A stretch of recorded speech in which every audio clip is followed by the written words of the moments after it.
if we're doing what this gentleman says, and we're going to get to the video in a hot second, he went into it, it sounds like, thinking that he settled. Like, she thinks that I'm her soulmate, but I feel like I settled for this relationship.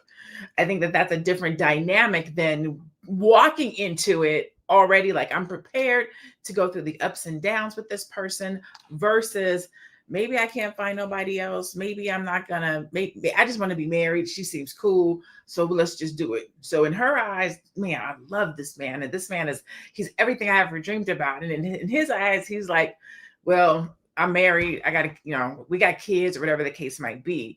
You guys tell me in the chat, have you guys ever settled in a relationship? Or go ahead, Nomalinga.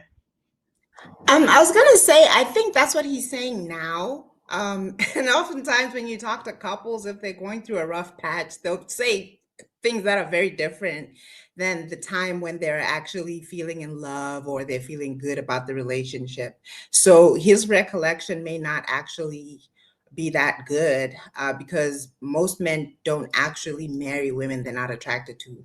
Men are different from women in the sense that the first thing that makes them gravitate to a woman is that initial attraction, and then they take it from there. Whereas women look for other things, and sometimes attraction or physical attraction is part of it, but it's not always the first thing. So sometimes I think we don't recall things correctly down the line.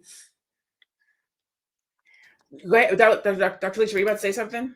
Yeah, I mean, Nomalinga, thank you. You took the words right out of my mouth.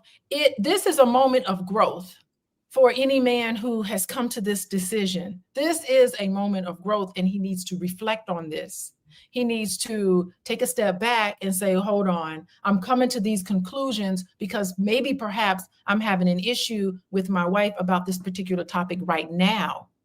And I'm starting to see her, not just in her initial attraction, I'm starting to see the color of who and what she is, her flaws and her strengths. And this is a growth opportunity for any, not necessarily any man, but any person who's in a relationship with someone. This is where you have to kind of reflect on this and say, what do I need to learn from this? Well, how do I need to grow from this? Because knowing that this is a normal process in a relationship. So it's a great point for him to articulate his feelings, but it's also a moment where he can grow in and of himself. So his relationship is a reflection of what's happening inside. And so we'll get into that, I'm sure, a little bit more. So, but thank you, Lene, for calling on me. Yeah, no worries. Let's go to video. We're going to go to a video and then we're going to come back. We're going to keep, this is going to be an interesting conversation. I already know it's going to be. So let's go to video and we'll be right back. Are you in love with your wife? No, me either. What?